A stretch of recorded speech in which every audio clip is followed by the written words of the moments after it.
l'ostéopathie à la base considérée comme un primary healthcare practitioner et au même niveau que les médecins.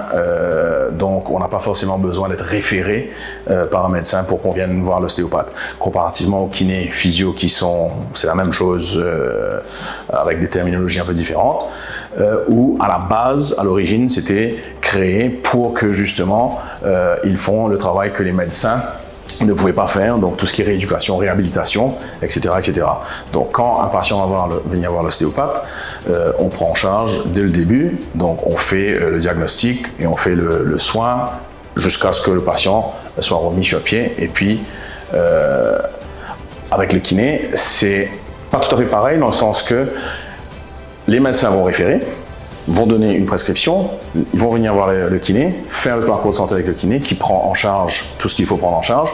Sauf que avec l'évolution de tout ce qu'il y a eu sur les dernières années, aujourd'hui, dans le côté médical privé, on voit aussi que certains kinés, les patients viennent voir directement un kiné parce que j'ai eu un mal de dos, j'ai eu un problème à la nuque ou quelque chose comme ça, et le kiné qui connaît déjà le patient va prendre en charge et va faire tout ce qu'il faut. Alors donc du coup, les kinés, on utilise surtout nos mains pour soigner les patients, mais on a aussi beaucoup recours à des exercices de rééducation, justement pour le renforcer ou les autonomiser. Et parfois, on peut utiliser aussi des appareils mécaniques ou électroniques. Donc l'ostéopathe, principalement, utilise ses mains. On n'utilise pas grand-chose d'autre en général. On a plusieurs techniques en utilisant les mains. Donc des manipulations directes, ce qu'on appelle craquer. Des mobilisations, des étirements, on va travailler dans les muscles, on travaille dans les fascias, c'est des techniques un peu différentes, des techniques qu'on appelle par exemple l'ostéopathie crânienne, qui est une technique très douce, mais tout ça utilise les mains principalement. Quand le patient vient nous voir la première fois, donc on fait un bilan pour voir un peu l'état des lieux, où est le problème exact et où se situe la douleur du patient.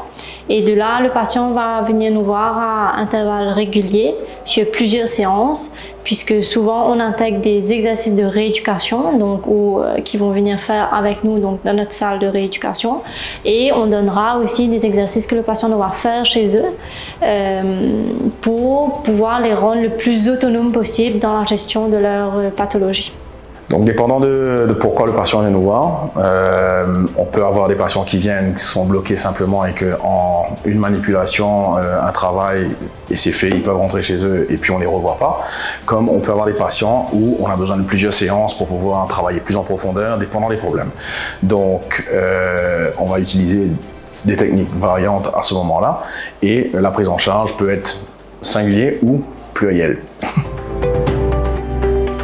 Du coup, le kiné va surtout utiliser les massages pour soigner le patient, des étirements, mais aussi des mobilisations, des articulations simples. Donc on utilise les techniques de manipulation directe. Donc les gens adorent en général parce que ça craque. Donc la manipulation directe, elle est complémentaire. C'est un outil de l'ostéopathie. Ça ne veut pas dire que c'est la seule chose qu'on fait. On utilise d'autres techniques, comme j'ai parlé tout à l'heure aussi du crânien, qui est une technique beaucoup plus douce, travailler sur les fascias, relâcher les tensions intérieures. On travaille aussi sur les viscères, on travaille sur le côté respiratoire, on travaille la globalité du corps, de la tête aux pieds, tout ce qu'il y a intérieur et extérieur. Souvent, les personnes viennent voir le kiné donc quand ils ont mal au dos, quand ils ont mal au cou ou après une chirurgie par exemple. Donc aussi pour tout ce qui est entorse, tendinite, déchirure musculaire. Mais il y a aussi toute une partie qui est mal connue du public qui est par exemple donc la prise en charge neurologique quand vous avez fait un AVC, si vous êtes une paralysie, paraplégie ou même pour les Parkinson. On prend aussi en charge donc, tout ce qui est respiratoire, kinésithérapie respiratoire pour les nourrissons, pour les adultes. Donc, qui ont des flammes, qui sont encombrées, et toute la prise en charge de l'enfant, de développement, retard de développement moteur, voilà.